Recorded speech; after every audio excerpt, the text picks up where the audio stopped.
when you buy the company based on only valuations and the fundamental keeps deteriorating, then it doesn't matter whether you bought the company at the cheap prices or expensive prices, you're going to make losses.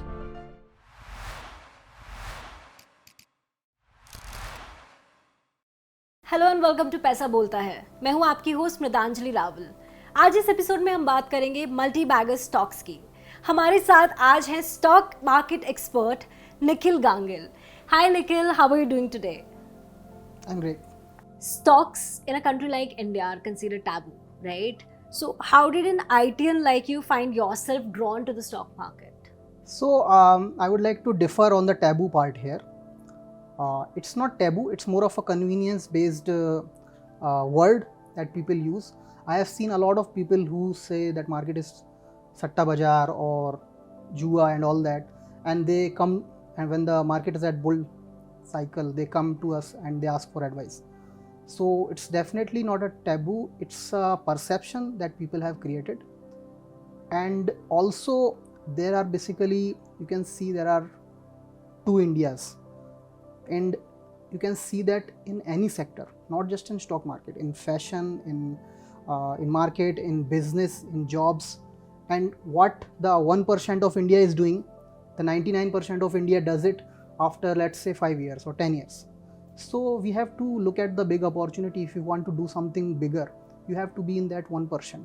So it's not about being IIT, and you don't need IQ more than 100, 120 to see the big opportunity that India is going to have in next 20, 30 years. So it's a billion dollar opportunity, and I think we are going in the right direction.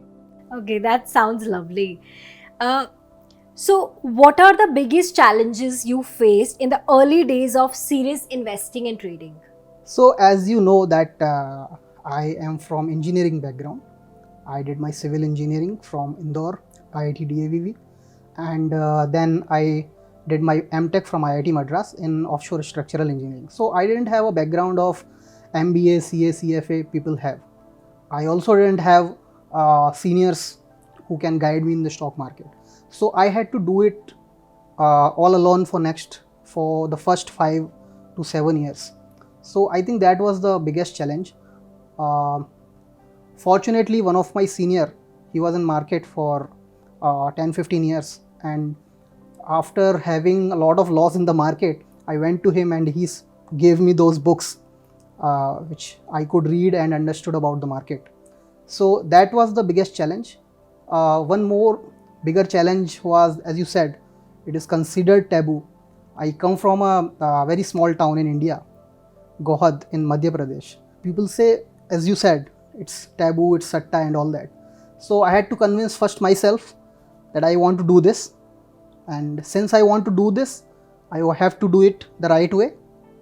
And then I had to do a lot of convincing to others also, like my family and all, before going into business. So I think that was the biggest challenge, I would say. Okay, the stock market universe is huge and spotting a good stock is very hard.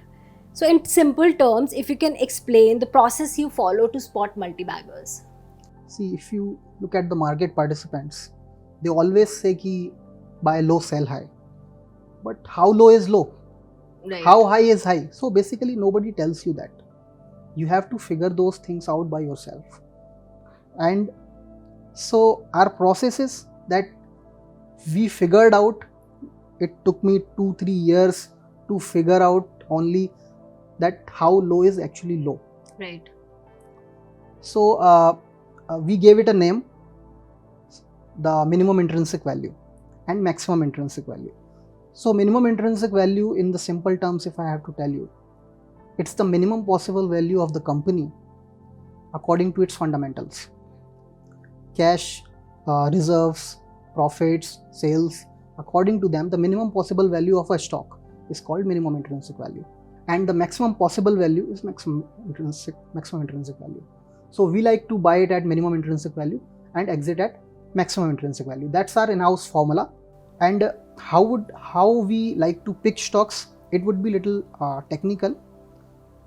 There are things that we follow. One is that we look for the companies where the promoter or the owner of the company itself is buying the company, more of his own stocks. And second is when the company has a lot of cash. So we use this ratio called cash divided by market cap. If that is more than 0.5, 0.7, we like to look at those companies. If there is a lot of capex happening in the company, then we also like to look at those companies.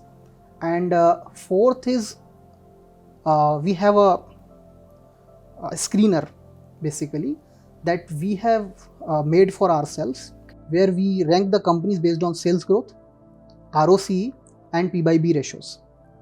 So in this, what we do is we look at the sectors which are undervalued, where the sector wise there is a negative perception in the people, and we rank those companies based on these three parameters, and top 3, top 5 companies we like to analyze further. So basically out of these 4 trigger, we get let's say 80, 100 companies every quarter. Okay. And then we go in detail and do the analysis and valuation analysis, fundamental analysis, and try to find out 10, 15 companies which are worth investing. So we have heard you say, value investor, one should not underestimate growth. As a growth investor, one should not underestimate value. Can you please elaborate this for our listeners? When I started, as I said to you, from the day one I was a value investor. But what I used to think was that companies which are available at very cheap valuations, that's the work of a value investor to find those companies only. And I used to buy companies based on only their P by E ratios, P by B ratios. So these are the valuation parameters basically. They only tell you whether the company is cheap or not. Okay. But when you buy the company based on only valuations, and the fundamental keeps deteriorating, then it doesn't matter whether you bought the company at the cheap prices or expensive prices, you are going to make losses. So basically the company can be undervalued for 3 reasons. A, the sector itself is not performing and people have negative perception about sector itself. B, business is not performing because of management incompetency or some supply demand issues. C, people have wrong perception about the company. Everything is great in the company, but people have wrong perception, people in stock market. And fourth, there is something wrong with the business itself. For first 3 condition, you have to do value investing. For fourth condition, you should not do value investing. If there's something wrong with the business itself, you should not look at the valuation itself. So first 3 conditions are favorable and the last condition is not. So that is why you have to, as a value investor, you should never underestimate growth. And the opposite happens with growth investors. So the growth investors, they buy on the basis of what guidance company's management is giving, but they don't look at the valuation. And when those guidance do not come true, they suffer a lot of loss in the company. So this is why I say that as a value investor, you should not underestimate growth. As a growth investor, you should not underestimate value. Okay, awesome. If our listeners want to recreate your success story in the market, what would you advise them to do in their journeys? So first of all, you have to look at your interest. If you are really interested in looking at the business fundamentals, you are welcome here. Keep learning, keep investing. And third thing is, जैसे हम gym जाते हैं ना, so people say कि first 6 months have a trainer. Yeah. So in stock market also, first 3 years have an advisor, have an mentor, some kind of thing, and then you learn. And if you can do on your own after 3 years, do it. Otherwise, see, these 3 years will save you 10 years of doing alone that we had to do. Right. So those 10 years will be saved from these 3 years. So after doing 10 years, we lost a lot of capital. Yeah. And we lost 10 years. So you don't have to do that. You will not lose capital. You will not lose 10 years. In 3 years, you can cover all that. And I think you can have a good journey after that.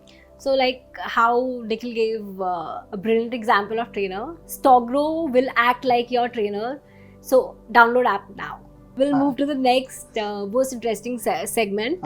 It's called rapid fire. Okay. So this I've already asked one question, so I'll just change it to one interesting question. Okay. So let's start. Name 3 stock market influencers you admire. So you can look for Howard Marks. He talks about cyclical investing. And you can look for Peter Lynch and Joel Greenblatt. They are also good value investors. Okay, awesome. Name the most important trait required for stock market success. One trait is courage. I mean, you have to invest when nobody is investing. I've seen a lot of people, they are not willing to invest when the market is going down. And then they say, अरे यार, next opportunity कब आएगी? जब market already performs. So, and I've seen this happening again and again. So, the first trait is courage, and second courage is patience. Okay, awesome. Last question, if you would like to answer. Yeah. What's the, like in a year, what's the maximum profit you have ever made? Maximum profit in terms of multi-bagger? Yeah. One time I made 68x. 68 times? Yes. Oh, wow. But the allocation was very low. And recently I made 16x, 1/6 in a penny cap.